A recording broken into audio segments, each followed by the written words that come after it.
ایک ملک کا بادشاہ تھا۔ اس ملک میں بہت خوشحالی تھی، سب رعایا خوش تھی، سب کو روزگار حاصل تھا، چوری چکاری کا ڈر نہیں تھا، سب کھلے دروازے چھوڑ کر سوتے تھے۔ بادشاہ سلامت کی 7 بیٹیاں تھیں، خوبصورت شکلیں۔ بادشاہ ان سے بہت محبت کرتا تھا۔ ان سب بہنوں میں چھوٹی شہزادی، جس کو سب عاقلہ شہزادی کہتے تھے، سب سے زیادہ عقل مند اور ہنرمند تھی۔ اس نے بہت سے فنون سیکھے ہوئے تھے، سب سے نرمی سے بات کرتی تھی۔ ملازمائیں، نوکر نوکرانیاں سب اس سے بہت خوش تھے۔ اس کے مقابلے میں ساری بڑی بہنیں بد مزاج اور غصے والی تھی۔ نوکر غلاموں کو ہر وقت ڈانٹ ڈپٹ کرنا، ان کی سرعام بےعزتی کرنا، ان سب کی وجہ سے ان شہزادیوں سے سارے نوکر چاکر غلام نفرت کرتے تھے۔ چھوٹی شہزادی پر نوکر چاکر سبھی جان چھڑکتے تھے۔ اس بات پر ساری بہنیں عاقلہ شہزادی سے بہت نفرت کرتی تھی۔ ایک دن بادشاہ سلامت بیٹیوں کے ہمراہ بیٹھے ہوئے تھے۔ انہوں نے سب سے پوچھا، بیٹیوں بتاؤ تم کس کی قسمت کا کھاتی ہو، اور تمہیں یہ سب سامان عیش کس کی قسمت سے ملتا ہے؟ بڑی 6 بیٹیوں نے کہا، ابا جان ہم آپ کی قسمت کا کھاتے ہیں۔ بادشاہ بہت خوش ہوا اور بڑی بیٹیوں کو دعائیں دیں۔ اب انہوں نے چھوٹی بیٹی یعنی عاقلہ شہزادی سے دریافت کیا، بیٹی تم کس کی قسمت کا کھاتی ہو؟ عاقلہ شہزادی نے فوراً جواب دیا کہ میں اپنی قسمت کا کھاتی ہوں، اور ہر شخص کو اس کی اپنی قسمت کا ملتا ہے۔ بادشاہ سلامت کو عاقلہ شہزادی کے جواب سے بہت زیادہ ناگواری ہوئی۔ ان کی تیوریاں چڑھ گئی۔ بادشاہ سلامت غصے میں آ گئے۔ عاقلہ شہزادی کو نہایت بے ادب اور احسان فراموش بتایا۔ بادشاہ سلامت کو غصے میں دیکھ کر بڑی بیٹیوں نے دلاسا دیا، اور عاقلہ شہزادی کو نہایت بے ادب اور احسان فراموش بتایا۔ کہا، ابا جان اس مغرور لڑکی کو اس کی قسمت دکھا دیجئے اور گھر سے نکال دیجئے، اسے کہیں جنگل بیاباں میں چھڑوا دیجئے، دیکھتے ہیں اس کی قسمت کیا کرتی ہے۔ 2-4 دن بعد بھوک سے مرے گی تو آخرکار آپ کی پناہ میں دوڑی آئے گی۔ بہت دماغ خراب ہو گیا ہے اس کا۔ بادشاہ سلامت اپنی 6 بیٹیوں کے چڑھائے میں آ گیا۔ اپنی چھوٹی بیٹی عاقلہ شہزادی کے لیے شہر بدر ہونے کا حکم صادر فرمایا کہ صبح محل سے چلی جائے، دیکھیں گے تیری قسمت میں آخر کون سا محل ہوگا، جا اپنی قسمت آزما لے، اب دیکھتے ہیں تو اپنی قسمت کا کھاتی ہے یا ہماری قسمت کا۔ صبح ہوتے ہی عاقلہ شہزادی کو محل سے نکال دیا گیا۔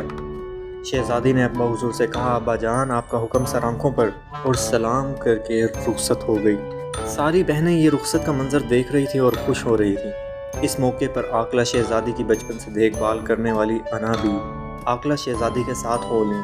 انہیں اس شہر سے بہت دور جنگل بیاباں میں پہنچا دیا گیا۔ وہاں انہوں نے ایک بڑے پیڑ کے نزدیک ایک جھونپڑی تیار کی۔ سر چھپانے کے لیے جگہ ہو گئی۔ ایک شہر اس جنگل کے علاقے کے قریب تھا۔ اس دن شہزادی نے انابی سے کہا، انابی آپ کو تکلیف تو ہوگی، لیکن اب کیا کیا جائے، ہمیں حالات کا حوصلے سے مقابلہ کرنا ہے، انشاءاللہ سب ٹھیک ہو جائے گا۔ چند اشرفیاں لیجئے، آپ شہر جائیں اور وہاں سے ریشمی دھاگا کافی تعداد میں لیں، کچھ برتن اور کھانا پکانے کے لیے سامان خرید لائیں۔ انابی شہر گئیں اور شام تک سارا سامان لے کر واپس آ گئیں۔ اب کھانا وغیرہ تیار کیا گیا، دونوں نے مل بیٹھ کر کھانا کھایا۔ شہزادی نے ریشم کے دھاگوں سے کئی چیزیں بنا کر انابی کو دکھائیں۔ 1-2 دن میں عاقلہ شہزادی نے بہت سی چیزیں بنا لی۔ انابی سے کہا، یہ بازار میں بیچ کر آئیں۔ انابی وہ سب سامان لے کر بیچ آئیں۔ وہ سارا سامان اتنا خوبصورت تھا کہ ہاتھوں ہاتھ بک گیا۔ انابی نے پھر ریشمی دھاگا خریدا اور گھر واپس آئیں۔ اس طرح یہ سلسلہ چلتا رہا اور شہزادی کے پاس کافی روپے جمع ہو گئے۔ شہزادی نے انابی سے مکان تعمیر کرنے کی خواہش کا اظہار کیا۔ انابی شہر سے رات مزدور لے آئیں اور فی الحال ایک بڑا کمرہ تعمیر ہوا۔ اب شہزادی نے اس کمرے میں رہنا شروع کر دیا۔ کھدائی چل رہی تھی کہ ایک تہخانہ برآمد ہوا۔ شہزادی نے وہاں مضبوط دروازہ لگایا۔ شہزادی نے 2-4 دن کے بعد تہخانے میں داخل ہونے کا ارادہ کیا۔ وہ انابی کو لے کر تہخانے میں داخل ہو گئی تو وہاں اس کو بہت بڑا خزانہ ملا۔ ہر چیز وہاں موجود تھی، سونا، چاندی، ہیرے، جواہرات، اشرفیاں۔ شہزادی خوش ہو گئی۔ اب اس نے وہاں شاندار محل تعمیر کرنے کا پروگرام بنایا۔ شہزادی نے خود نقشہ بنایا اور ایسا نقشہ بنایا، چنانچہ اس نقشے کے مطابق وہاں محل تعمیر ہونے کی شروعات ہو گئی۔ دولت کی کوئی کمی نہیں تھی۔ دیکھتے ہی دیکھتے جنگل میں منگل ہو گیا، یعنی نہایت عالی شان محل تعمیر ہو گیا۔ اب شہزادی نے وہاں لوگوں کو بسانے کا کام شروع کیا۔ لوگوں کی مدد کی، چنانچہ کچھ دنوں بعد وہاں اچھا خاصا شہر آباد ہو گیا۔ بہت سے نوکر چاکر، سپاہی بھرتی کیے گئے۔ شہزادی کے پاس اب دنیا کی ہر چیز موجود تھی۔ اس نے اللہ کا شکر ادا کیا۔ وہ پابندی سے نماز ادا کرتی اور اللہ تعالیٰ کا شکر بجا لاتی۔ انا بھی تھی اس کے ساتھ نماز میں شریک رہتی۔ اب شہزادی بہت پرسکون زندگی گزار رہی تھی۔ عاقلہ شہزادی کو اچانک پتہ چلا کہ اس کے والد بادشاہ سلامت حج بیت اللہ کے لیے تشریف لے جا رہے ہیں۔ چنانچہ جب اس کا قافلہ اس محل کے پاس آیا تو بادشاہ نے محل کو دیکھا اور دیکھتے ہی رہ گئے اور پوچھا یہ کس کا محل ہے؟ لوگوں نے بتایا کہ یہ ایک شہزادی کا محل ہے۔ بادشاہ نے اس شہزادی سے ملنے کی خواہش کی۔ شہزادی کے نوکروں نے آ کر شہزادی سے بادشاہ سلامت کی خواہش کا اظہار کیا کہ وہ آپ سے ملنا چاہتے ہیں اور وہ حج کو جا رہے ہیں۔ شہزادی نے کہا کہ بادشاہ سلامت کو فوراً لے کر آؤ، ان کی عزت اور احترام میں کوئی کسر باقی نہ رہے۔ چنانچہ بادشاہ سلامت کا شاہانہ شان استقبال کیا گیا۔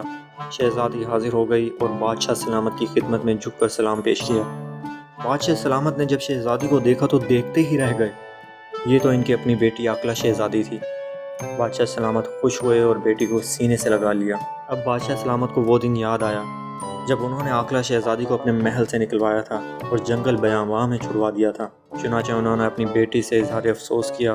شہزادی نے کہا ابا جان، اس میں آپ کی کوئی غلطی نہیں، یہ سب تو قسمت کا لکھا تھا۔